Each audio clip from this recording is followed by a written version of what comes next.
Hey, what's up everybody? Mike with another video for you. And talking movies. Alright. Second week in a row we're talking about some movies. And today, we got some Transformer movies for you. I don't have all four because the third one doesn't come out. The third live action movie doesn't come out on DVD till Friday.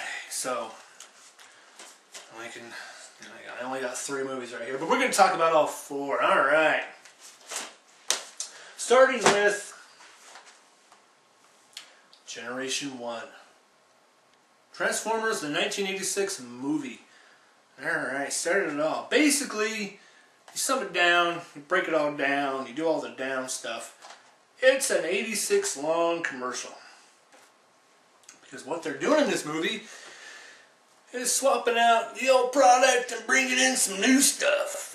We got the new characters, Hot Rod, Cup, Ultra Magnus, what was it? RC Springer, I think maybe he was in, no, I think he was new, but whatever.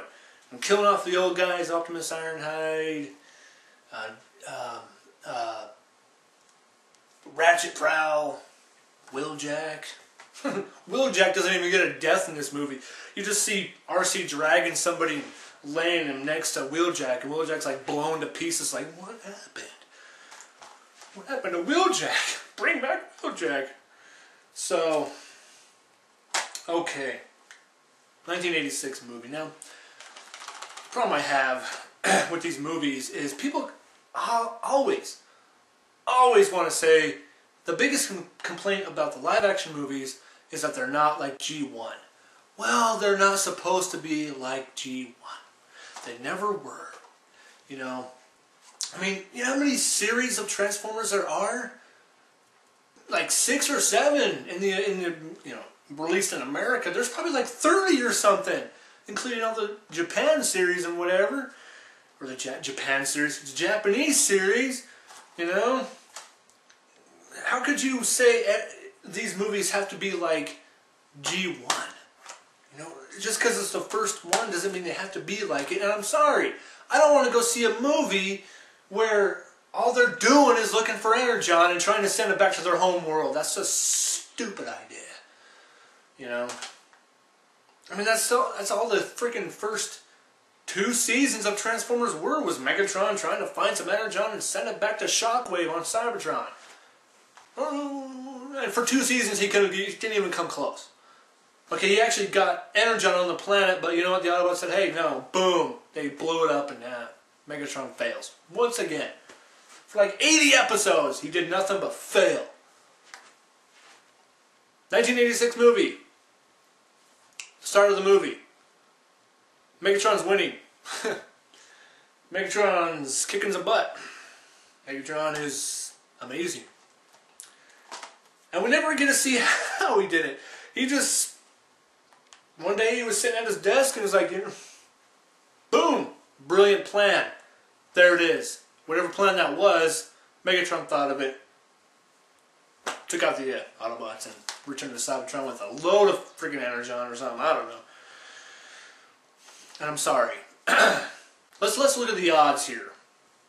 Realistically, Megatron and his Decepticons against the Autobots and 6 billion other people. Who would win? Not a whole lot of sense making here. It does make sense. They wouldn't win. No matter how you look at it, the Decepticons will not win this war. They have an entire planet and the Autobots against them. They're not going to win.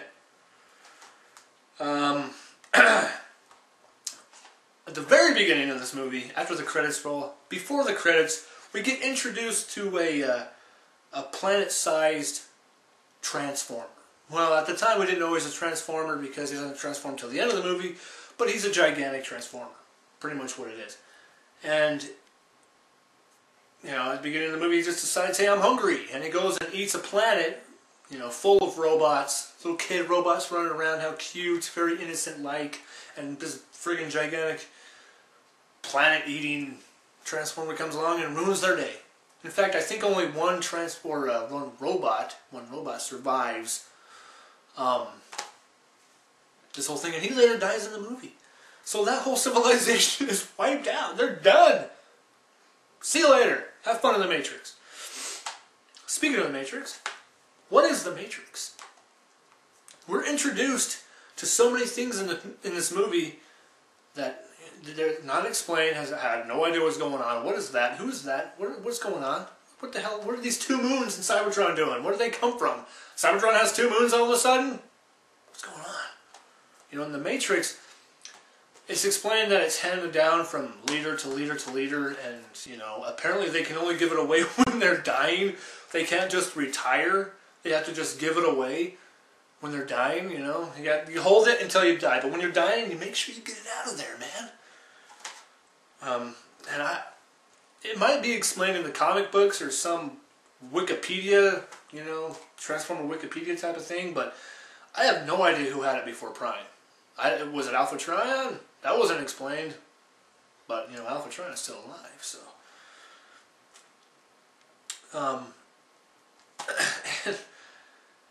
And we actually don't get an explanation of what the Matrix is until Beast Wars, until 10 years later. What it is and what it does. Apparently the Matrix is like a heaven for the Transformers. It's where they go, where their sparks go when they die. I don't know. That's what that's in G1. That's connected to G1, so I guess that's what it is. You know, so, and Optimus chooses Ultra Magnus as a leader, and the Matrix is like, hell no, buddy, you don't get to decide. I do. The Matrix gets to decide. And Prime, when he's, you know, dying, he drops it, and it goes into Hot Rod's hand, and the whole room just lights up, just starts glowing. You know, I mean, don't the other Autobots know? I mean, wouldn't they be like, what the hell? What was that? I'm blinded because of that. It's all freaking just bright and whatever. And when he gives it the Magnus, nothing happens. Just dead. Just, you know. The other Autobots could have been like, well, we know who's going to be leader now, don't we? And then, you know, Magnus had to actually readjust it in his chest. He's like, oh, didn't get in there right. Okay, here we go. That's when you know. I mean, if he has to readjust it when he's putting it in, you know, he's not leadership type. So, I mean, and the deaths in this movie, we could go on and on and on, but in the first 30 minutes of the movie, the original cast is all wiped out, except for the Dinobots and Perceptor. But everybody from, like, the first episode is dead.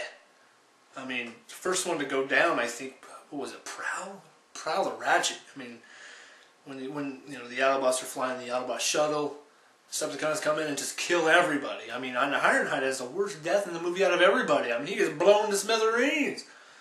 A fusion cannon, up close and personal. So, and then, you know, I mean, like I said, Wheeljack. I mean, Wheeljack was one of the better characters of the series, and he doesn't even get his own death. And you see Sunstreaker in the background when Prime's transforming to go battle Optimus. Never see him again. Blaster, never see him again. He just disappears. These guys are just disappearing. They don't even want to give them their own deaths. They're just like cutting them off. You're done. No more for you. I think we see Blaster in the later on in the seasons 3 and 4, though, if I remember right. And after Prime dies, the movie goes south, way south. I mean, you know, you got the Autobots flying off into space, going to this junk planet, going to this planet with lizards and sharks and this thing that has 5 heads. It's deciding the fate of people. I mean, it's pretty violent for a movie. I mean, it's really violent. I mean, at one point, closer to the end, when Spike finds, not Spike, but Daniel finds Spike, these robots are being dropped into this acid and they're like dying. They're like, and like melting and like screaming at the top of their lungs. I mean, that's got to be disturbing for a 5-year-old. I mean, and there's a lot of language in this movie. I saw the edited version. The first one I saw was the edited version where they cut out the shit. But, you know, later on, it has it in this one, you know, I didn't realize. Oh my God. when I first heard Spike say, "Oh shit, what do we do now?" I was like, I had to do like a double take. Like, what? Huh? Like, where the hell did that come from? You know? And let's face it, the story goes nowhere. I mean, one minute, you know, the Autobots are being attacked in Autobot City. The next minute, they're getting the hell off of Earth, and hey, do it yourself, Earthlings, we're getting the hell out of here. Where were they going? Where did they expect to go? I mean, were they just running for their lives? I don't know. Nothing's explained in this movie. I mean, things just happen. Things are just happening in this movie. Robots are dancing around. You know. I don't know what's going on. Starscream dies. You know, things are. I mean, Galvatron. Who's Galvatron comes out of nowhere. I mean, he's basically Megatron lives. Let's say that he's basically Megatron with a new body and Leonard Nimoy with the voice. Okay. So you know. It really nothing. I mean, it's an 86 long commercial. Nothing is explained. Story is terrible. Nothing. It goes nowhere. You know, and apparently there's a chosen one now. What's going on? But the highlight of this movie, a great soundtrack. Great soundtrack for this movie. But I just cannot. This is nowhere near as good as the 2007 movie. It's not. I just can't get over the fact that just shit happens in this movie. Just things explode and characters die without any... I mean, just things just happen and nothing's explained. So I just can't buy that being better than this one. This one is so much better. I mean, at least it has a story and it goes somewhere. Sure, the story's simple, but at least it's explained. Things just don't come out of nowhere. You know, I mean, and obviously, the main problems with this movie is that the Autobots aren't in it long enough, and neither is Megatron. I mean, Megatron is introduced 30 minutes before the movie's over, and he's dead by the end. So, I mean, those are the big problems. But I understand. And it's the first movie of the saga. You want to explain everything. You want to get Sam's character explained. Michaela's, all that stuff going on. You want to develop the story. You want to get everything going to the point where the Autobots arrive, which is an awesome moment. Why do they crash? Why do they crash when they land? Is that how they land everywhere? Why? I mean, they're just coming in. Who gives a shit who's in my way? You're dead if you're in my way. They're comets, they're asteroids coming down. Why can't they land? Why do they have to crash? And whatever. I mean, they have spaceships. They showed in the third one they have spaceships. Why don't they take spaceships and whatever? Whatever. So there's a thing called the Ark, and it's actually explained. We actually know where.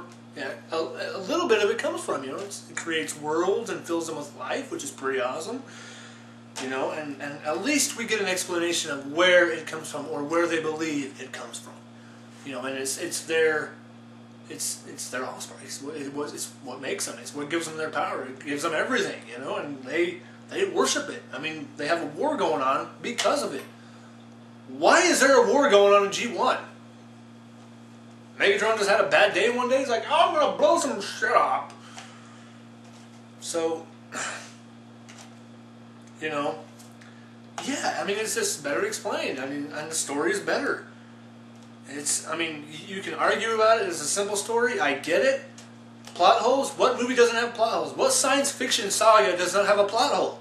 Every movie has a plot hole. I mean, it's just some things you overlook. You know, you just can't... When it comes down to crunch time, you just can't keep track of everything. Something has to slip by. Something's got to slip by. And, you know, oh well. But it's a better movie. Now, the ending could have been a little bit more... I mean, no, the ending was good. But the fight scene between Megatron and Optimus could have been a little bit more. But I understand. The budget, they're getting pretty close to the budget, so they had to cut that short. Because, I mean, if they concentrated on Prime and Megatron fighting, we probably would have lost an entire character like Jazz or Ironhide. I mean, they weren't developed all that well anyway, but just seeing their designs are amazing. I love their movie designs. They're so freaking cool. And yes, whether you like it or not, this is Transformers. They changed from vehicle to robot. That's the whole thing. You know, it's not GoBots. It's not 8 robots from outer space that can change. This is Transformers, whether you like it or not. There have been 6 different, you know, incarnations of Transformers, and to say that this doesn't qualify, I'm sorry. I would take this over the Unicron trilogy any frickin' day of the week. Okay, of the year. Okay, at any time of the frickin' my lifetime, I would take this over the Unicron trilogy. So, yes, this is much better than the 1986 movie. Like I said, it could have been more at the end with Optimus and Megatron. The writers did whatever they could to bring in the G1, like the lines from the original movie, like, what was it? At the end of this day, one shall stand, one shall fall. Prime's famous speech, sentient beings speech. What was that? I can't remember. You know, they were trying their hardest to please us, because right out of the gate, fan base was bitching and complaining that the robots didn't look like how they wanted them to look like. I mean, Megatron, they had to change Megatron's look because nobody liked it the first time around. And I have to say, the first look was not so bad. Okay, he didn't have the whole crown going up right here, but he looked pretty good. And the toy probably would not have suffered so much if we just accepted what we got. But no, we had to change it. We didn't like it. No. He don't look like Megatron. His head doesn't go up like this. He has 2 little things right here. It doesn't go up like that. So, no, I like this one much better. I prefer this one over the 1986 movie. Now, the worst movie of the series of the entire, you know, combining all the movies together, the worst one is without a doubt Revenge of the Fallen. And that's mostly due to the fact that this was during the writer's strike. And at this point, I really don't think the writers cared. I really don't think they cared. You know, because they didn't act like it. And, you know, I mean, you could tell it in interviews how they were just, like, the look on their face, like, I have to really be here? I could be somewhere else, man. I could be doing something for J.J. Abrams or something. You know, and I don't know. I still think, even though the writer's strike was around, they could have still come up with something better than this. I mean, Revenge of the Fallen. When I first heard that, I thought it was Revenge of the Fallen Robots, you know? Like, Megatron's going to be revived and the Decepticons are going to get revenge. This is going to be a really dark movie. No! They brought in the Fallen from the comic books as the main bad guy. Or as they wanted you to think he was the main bad guy, but he wasn't the main bad guy. No matter how you look at it, Megatron is the main bad guy in this. The Fallen doesn't do anything. I mean, for the first, hour of the movie, he's sitting on his throne up there until Optimus dies. And he can't move, apparently. Apparently, he just cannot move. He cannot go anywhere. He doesn't dare to, or he's on life support. I mean, he's like hooked up to this throne, or something. I don't know what's going on with that guy. And when Prime dies, he's like, oh, yeah. Ooh, this feels good.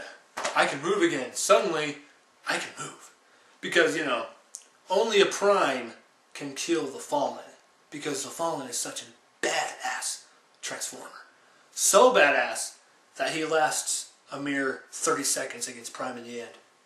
Amazing Transformer. I mean, the build-up to that fight scene was, oh, I couldn't wait. I couldn't wait. And it did not deliver one bit. I mean, Revenge of the Fallen, what revenge? I mean, what? How does he get revenge? What does he do? What does he do? He doesn't do anything. Was he just supposed to kill Prime? Was that his revenge? And then just let all the Autobots go and, hey, whatever, you go ahead. I just want a Prime. I don't know. And again, back to the point where the Decepticons against an entire planet. I don't care if we're smaller and we're not, you know, technologically advanced as they are. We would have still kicked their ass. There's only like 10 of them. We would have won. Who cares if Prime dies? We have nuclear bombs. Jeez. So, but This movie has, I mean, there's so many things. I can't even watch this movie anymore because there's a bunch of humping robots in this, humping dogs. Robots have testicles now. You know, you have skids and mud flap. You know, at the beginning they're okay. They're fine. They're, you know, but by the end you're like, please get these robots off the screen. They beat Devastator? Again, here's another complaint. Devastator, what does he do? He doesn't do anything. You spend that much money on a Transformer to have him walk up a freaking pyramid?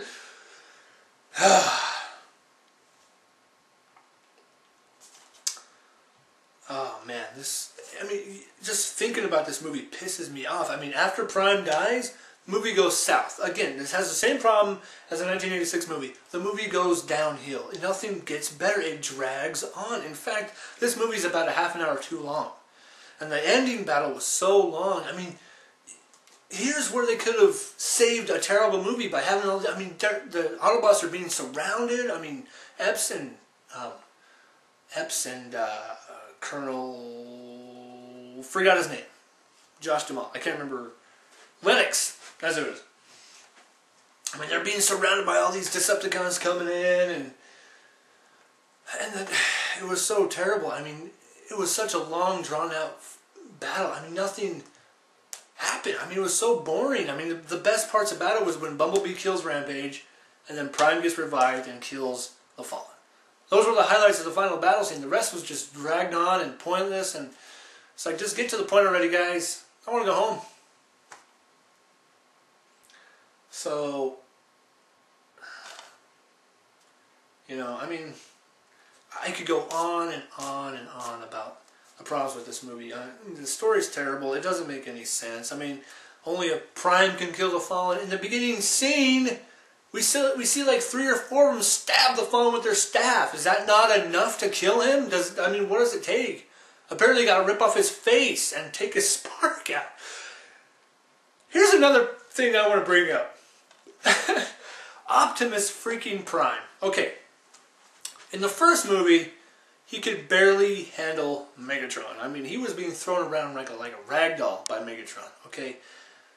In this one, he must have been working out or training or doing something, because he is, I mean, he's like taking on Starscream and Grindor and Megatron all at once with his 2 swords. He's like just kicking faces and cutting off limbs and ripping people's faces apart. I mean, he could have beat him if he didn't worry about that stupid little human that's in the way. He could have taken them all out easily. I mean, in the second movie, he's amazing. And then at the end, when he gets, you know, souped up with all of Jetfire's body parts and all that, he goes after the Fallen, and that fight scene is over in quick. Okay, done. I mean, Fallen had no chance apparently. I mean, Jetfire added that much more to him that the Fallen just did not matter. He just went in there, ripped his face off, ripped his spark out, blew half of Megatron's face up, and left. He's like, okay, you're done. I'm out of here. Nice meeting you guys. I mean, what did he do? I mean, Optimus. I mean, even Megatron was better. I mean, he was. I mean, in the first movie, he was kind of weak. I mean, when he was being shot, you know, he'd kind of like back up, kind of like, you know. In this one, he just kept on going and just coming towards you, you know, coming after you. He just wouldn't stop, you know. So they must have been something, training or something, beefing up in the off season. I don't know. Now, the third movie of the series, Dark of the Moon. I don't like the name. Never did. Could have been something else. Much better movie. I liked it a lot. It was really good. I didn't like the beginning of the movie. I didn't like the fact that we had to go 45 minutes following Sam around looking for a job. I don't care about that. I really don't. At this point in the series, he should be part of the Nest team, without a doubt. I mean, he should be in there, part of the team, with the Autobots. He shouldn't have to. I mean, that could be his job. Why does he have to look for a job? Why is he looking for a job? I mean, that could be his job with the Nest team. You know, and he could have met Carly in there. So many things. We could have easily lost half an hour if we just got rid of that whole storyline. I mean, more time with the Autobots, the plot, more time with, you know, the driller thing and Shockwave. That was amazing, by the way. So, yeah, didn't like that. One of the things I liked about this the whole campaign for this movie is they made it out to be like Shockwave was the main villain to throw you off. Now I didn't get spoiled by the novelization that came out a couple months early before the movie. I didn't read that because I didn't want to know what happened. But unfortunately, you know, people have to ruin it on your YouTube videos and have to, oh, hey, guess what? Sentinel betrays everybody. On one of my videos, it's like, thanks. Appreciate it. But, yeah, I didn't read the novelization, so I didn't have anything to compare it to. So, I like the fact that they were trying to make you think Shockwave was the main villain, or, you know, the new villain. But really it was Sentinel Prime, who betrays the Autobots. And that was awesome. I thought from that point on, the movie got really, really good. I mean, like I said, if they just cut out the first half of the movie, where, you know, the Deep Wong, whatever the hell that character's name was, the guy from The Hangover, if they just got rid of that guy, and the whole Sam looking for a job, if they just got rid of all that, and just focused on the Transformer story, this would have been an amazing movie. But, you know, has its shortcuts, has its, you know, has its faults and everything. So just like every movie has, where you just like, you want to just cringe at something that you don't like. So, but I mean, after that, you know, Prime. I mean, after the second movie, you knew. I mean, Prime was something you don't want to mess with. You don't want to mess with Prime. You don't want to piss Prime off. This is not G1 Prime, okay? This is live action movie Prime. You don't want to mess with him. You don't want to piss him off because he's not a nice person when he's mad, okay? I mean, imagine if he turned to the dark side. I wouldn't want to mess with that guy. He's crazy. He's crazy.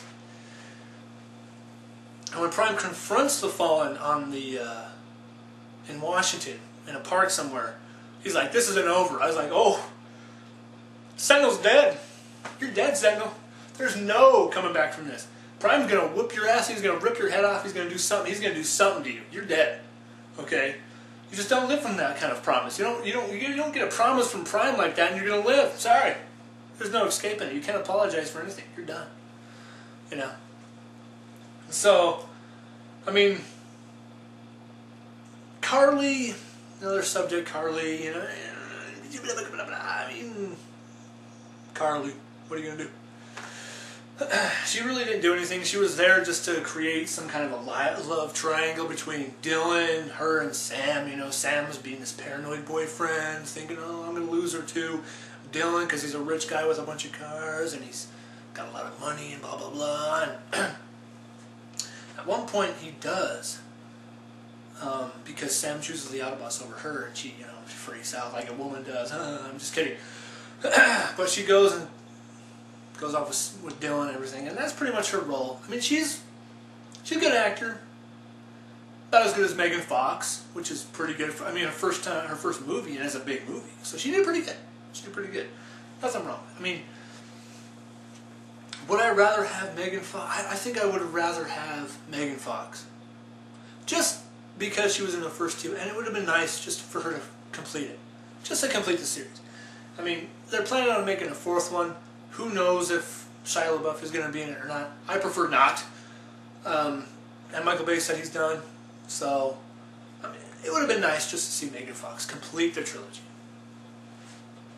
So, and the storyline is more conspiracy. I mean, apparently we're holding more secrets from the Autobots, and nobody knows. There's more secrets out there. I mean, it's just conspiracy here, conspiracy there, you know, secret here, I mean, apparently there was an ark that landed on the moon, or crashed on the moon, I guess, and we knew about it, and we didn't tell the Autobots.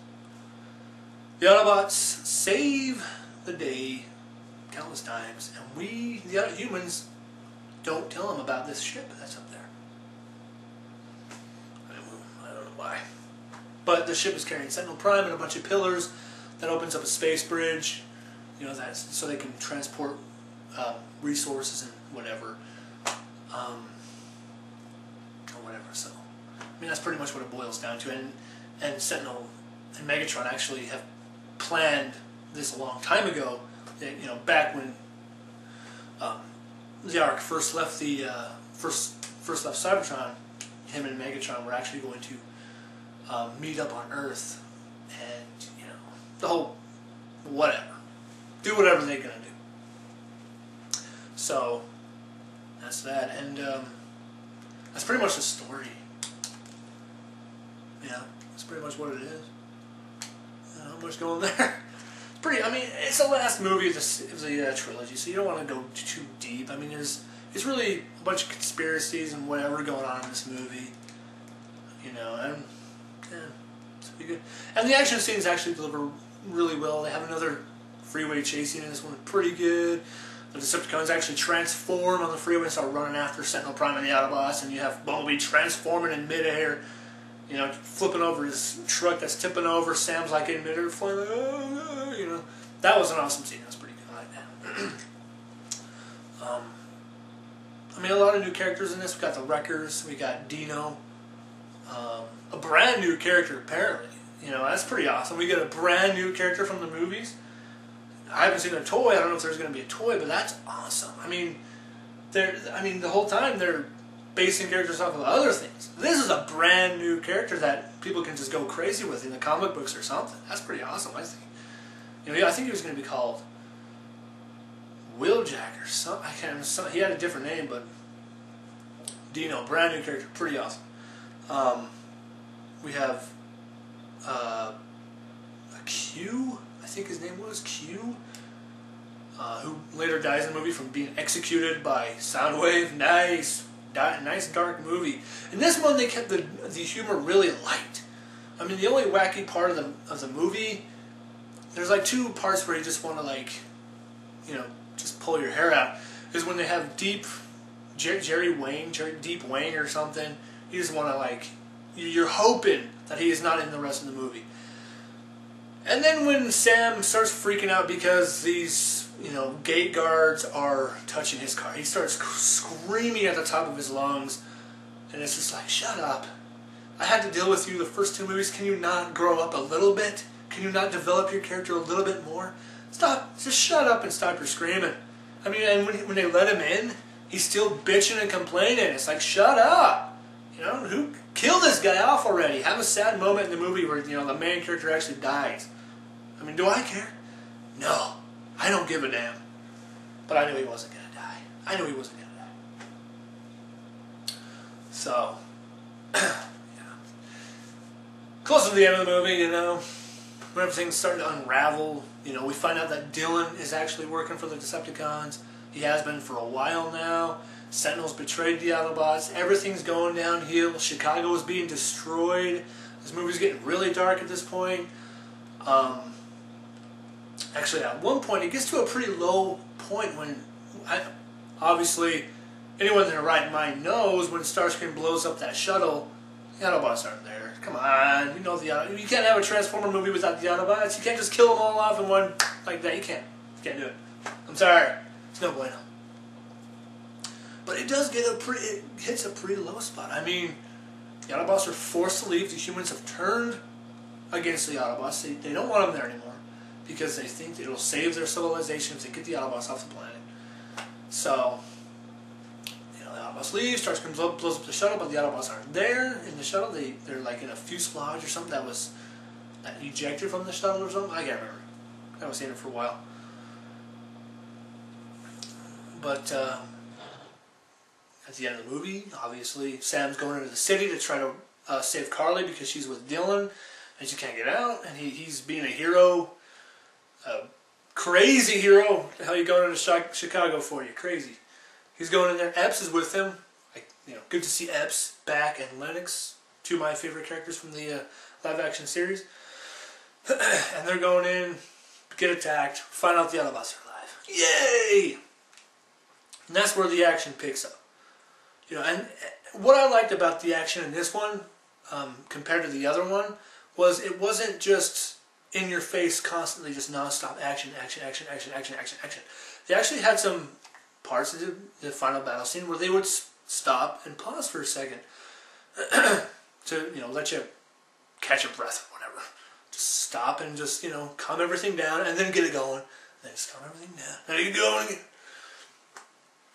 And, you know, I liked it. It was a good flow. It was a really good flow. And it built it up at the end to where, you know, you get to the point where Prime and Sentinel meet off in a face-off, and it's pretty awesome. I mean, and the way that fight was just put together was awesome. I thought it was really good. At first, it's them going at it, and then Sentinel's like, hey, you know, Decepticons target Prime, and then the Autobots help out Prime. They come in. The humans are helping out Prime. It's like a team effort going on here.